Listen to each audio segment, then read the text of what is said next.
गुरु चरण रज शीश धरी, हृदय रूप विचार।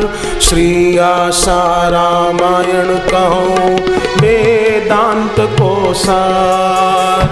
धर्म कामार्थ मोक्ष दे, रोग शोक संहार। भजे जो भक्ति भाव से, शीघ्र हो बेड़ा पार। भारत सिंधु नदी बखानी, नवाब जिले में गाँव बेरानी। रहता एक सेठ गुण खानी, नाम था उमल सिरु मलानी। आज्ञा में रहती महंगी बा, पति परायण नाम मंगीबा। चैतवद 6/1998, आसुमल अवतरित आंगने। मामन में उमड़ा सुख सागर, द्वार पे आया एक सौदागर। लाया एक अति सुंदर झूला, देख पिता मन हर्ष से फूला। सभी चकित ईश्वर की माया, उचित समय पर कैसे आया। ईश्वर की ये लीला भारी, बालक है कोई चमत्कारी। ईश्वर की ये लीला भारी, बालक है कोई चमत्कारी। ओम नमो भगवते वासुदेवाय, ओम नमो भगवते वासुदेवाय। बापूजी के जन्म के पहले से ही ऐसी दिव्य घटनाएं घटने लगी थी। संत सेवा और श्रुति श्रवण, मात पिता उपकारी। धर्म पुरुष जन्मा कोई, पुण्यों का फल भारी। अमेरिका के UN के कार्यक्रम में एक बुजुर्ग संत मुझे मिले, बातचीत हुई, बहुत खुश हो गए। बोले आप बापू के शिष्य हैं? मैंने कहा हाँ। वो बोले अरे बापूजी के दर्शन हमने तो नहीं किए हैं, टीवी पर जरूर किए हैं। बापूजी धार्मिक व्यक्ति नहीं है, बापू तो साक्षात धर्म है।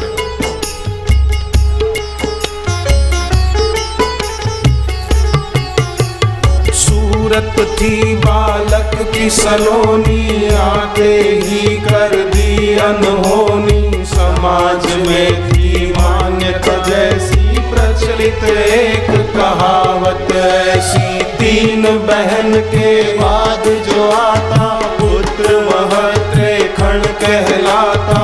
होता अशुभ अमंगलकारी, दरिद्रता लाता है भारी। विपरीत किंतु दिया दिखाई, घर में जैसे लक्ष्मी आई। त्रिलोकी का आसन डोला, कुबेर ने भंडार ही खोला।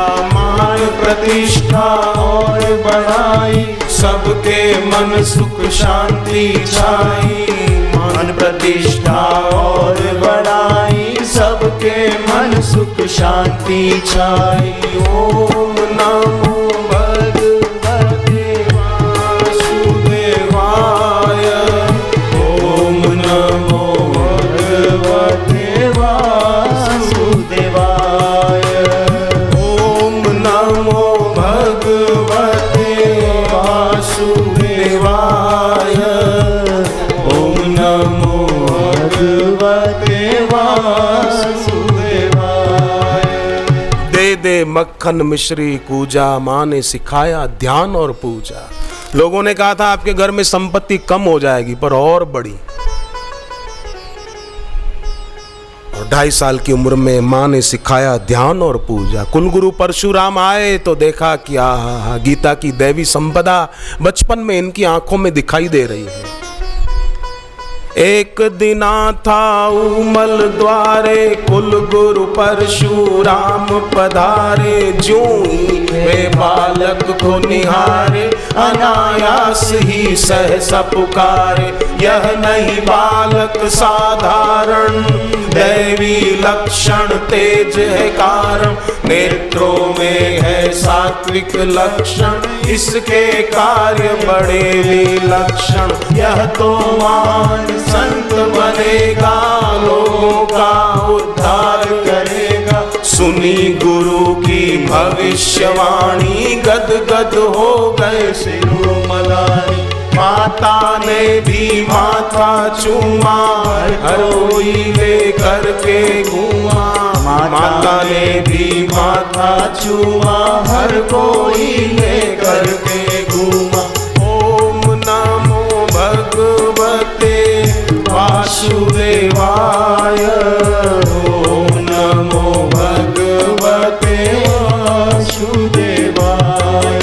तो कितनी तपस्या बचपन से, 2.5 साल की आयु से ध्यान का स्वाद लगा, तब ऐसे रहे न मछली जल बिन जैसे। और फिर जवानी में छोड़ के घर में अब जाऊंगा, लक्ष्य प्राप्त कर लौट आऊंगा। केदारनाथ के दर्शन पाए, लक्षाधिपति आशीष पाए। पुनि पूजा पुन संकल्प पाए, ईश प्राप्ति आशीष पाए। क्या तप किया है। इसलिए ऐसे गुरु के लिए काकभूषुंडी रामचरितमानस में कहते हैं, राखहि गुरु जो कोप विधाता, गुरु सकोप नहीं को जग त्राता। विधाता रूठ जाए तो गुरु रक्षा कर सकते हैं, क्योंकि काकभूषुंडी को अनुभव था। शिवजी नाराज हो गए थे काकभूषुंडी पर। यहीं आपके इंदौर के पास उज्जैन की घटना है। शिवजी नाराज हो गए, पर गुरु राजी थे, तो गुरु ने कैसी कृपा कर दी। नियति और पुरुषार्थ, ये दोनों सद्गुरु के अनुरूप कार्य करते हैं। विद्या वह है जो हमें मुक्त करे, पर स्कूल और कॉलेज की विद्या वो विद्या नहीं, वो शिक्षा है। वो हमें मुक्त नहीं कर सकती। MBA की पढ़ाई करने के बाद भी वो विद्यार्थी मुक्त कहाँ होते हैं। टेंशन होता है कि मुझे अच्छी नौकरी कैसे मिले, तो मुक्त कहाँ हुआ। विद्या वह है जो हमें मुक्त करे। सा विद्या या विमुक्त, ये विष्णु पुराण का ये श्लोक है। और वो विद्या सद्गुरु के पास ही मिलती है, स्कूलों में शिक्षा मिलती है।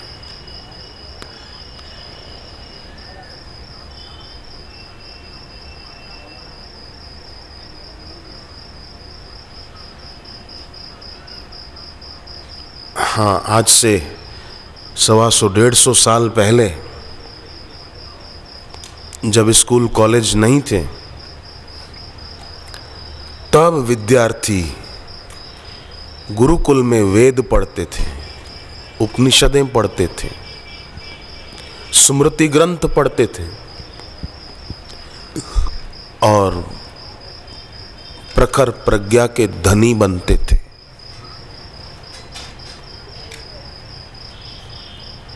असाधारण प्रतिभावान बनते थे। पढ़ते थे, बाकी के टाइम में उपासना करते थे। सुबह जल्दी उठकर ध्यान में बैठते थे, माला लेकर भगवान नाम जप करते थे।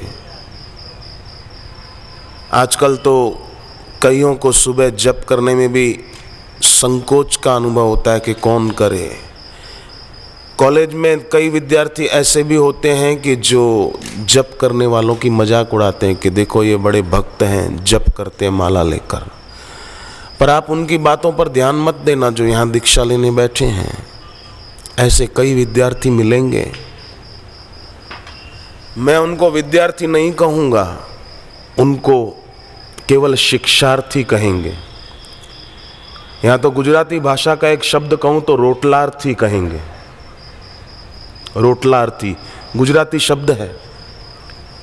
केवल कमाने के लिए ही पढ़ रहे हैं कि बड़े होकर बिजनेसमैन बन जाएंगे, इंजीनियर बन जाएंगे, आर्किटेक्ट बन जाएंगे और रुपया कमाएंगे।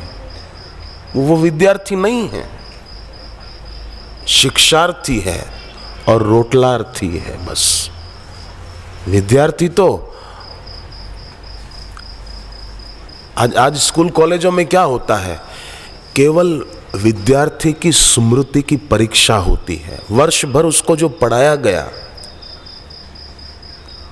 वर्ष के अंत में उसकी परीक्षा होती है, और वो विद्यार्थी जो अच्छी तरह पढ़े हुए को दोहरा देता है, पेपर अच्छा दे देता है, वो फर्स्ट आ जाता है। और जो अपनी स्मृति को ठीक नहीं रख पाता और ठीक से नहीं दोहरा पाता, वर्ष भर जो पढ़ा है, वो कोई सेकंड आता है तो कोई फेल भी हो जाता है। ये स्मृति की परीक्षा है।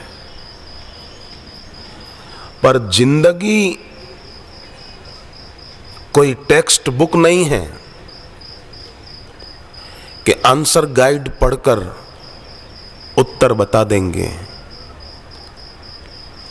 जिंदगी नए नए प्रश्न उठाती है, और उस समय जो मेधावी छात्र नहीं होगा, सचमुच में विद्यार्थी नहीं होगा, वो उलझ जाएगा।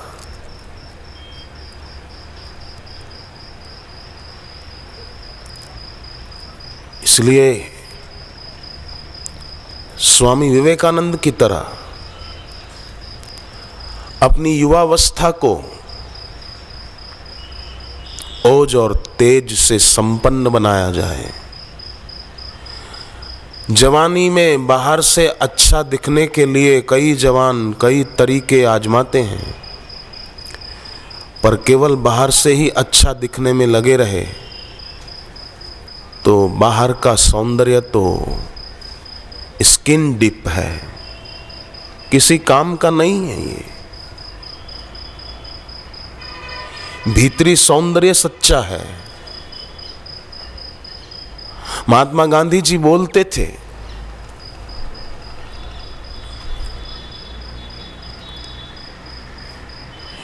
सोने के आभूषण पहनो और बढ़िया कपड़े पहनो तो आपके शरीर की शोभा बढ़ती है, आपकी शोभा नहीं बढ़ती है। शरीर सदा एक सा रहेगा नहीं, परंतु जब सत्संग सुनते हैं और भगवान का नाम जप करते हैं, तब बोले आपकी शोभा बढ़ती है। सद्गुण बढ़ते जाते हैं, दुर्गुण मिटते जाते हैं। महात्मा गांधी जी ने अपने रोम रोम में राम के नाम को बसाया था।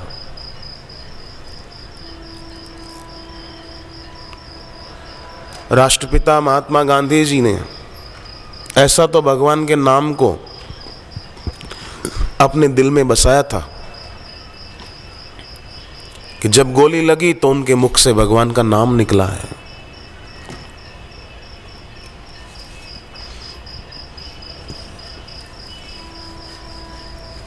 आजकल तो चलते चलते कोई गिर पड़ता है, कोई बहन गिर पड़ती है तो हाय रे मर गए रे, अरे अरे मर गए, परेशान हो गए, चोट लग गई, खून निकल रहा है, मर गए।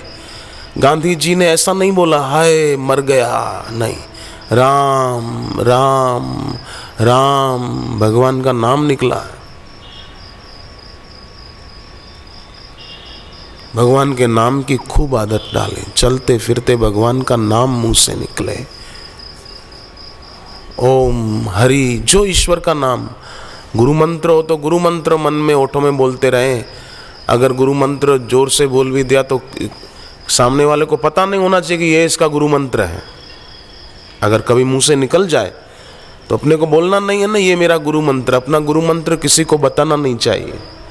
सारस्वती मंत्र किसी को बताना नहीं चाहिए कि ये मेरा मंत्र है, हम इसका जप करते हैं। स्कूल कॉलेज में कोई आपके दोस्त हो, भाइयों के बहनों की कोई सहेली हो, बोले कि आपका क्या मंत्र है बताओ, सारस्वती मंत्र, तो आप कहना कि आप भी बापूजी से दीक्षा लेने बैठो तो पता चल जाएगा क्या मंत्र है। अपना मंत्र अपने में ही गहरे से गहरा उतारना चाहिए और किसी को बताना नहीं चाहिए। गुरु के मुख से मिला हुआ मंत्र, मंत्र के देवता और मंत्र देने वाले गुरु, ये तीनों एक हैं। मंत्र के रूप में समझो हमारे साथ मंत्र के देवता और मंत्र देने वाले गुरुदेव, ये सदैव हमारे साथ हैं।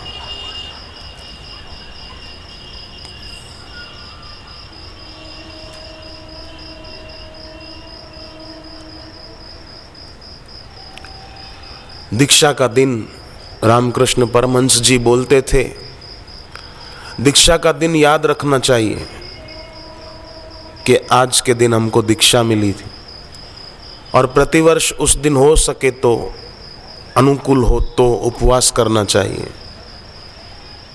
आज नहीं करना है, पर आने वाले वर्ष से हर साल दीक्षा जिस दिन मिले उस दिन उपवास करके जप ज़्यादा करना चाहिए। उपवास न कर सके, अनुकूल न हो तो जप ज़्यादा कर ले। कोई किसी को तकलीफ होती है, उपवास नहीं कर पाते तो कोई बात नहीं, कोई आफत नहीं आ जाएगी कि उपवास नहीं कर सकते हैं तो क्या होगा। पर मैं आपसे निवेदन करूं कि वर्ष में 2 उपवास तो अच्छी तरह किया करो, महाशिवरात्रि का और दूसरा निर्जला एकादशी का। साल में एक ही एकादशी ऐसी आती है जिसका नाम निर्जला एकादशी है, और साल में एक महाशिवरात्रि आती है। ये 2 दिन तो निर्जला रहे, हो सके तो पानी भी न पिए, भाग्य की रेखाएं बदलने लगेगी। और फिर ऐसा नहीं कि उपवास करके मैं कुछ शक्ति पालूं, नहीं नहीं नहीं, मेरी भक्ति बढ़े बस, मेरी उपासना बढ़े बस, मेरा भगवान में गुरु चरणों में मन लगे बस।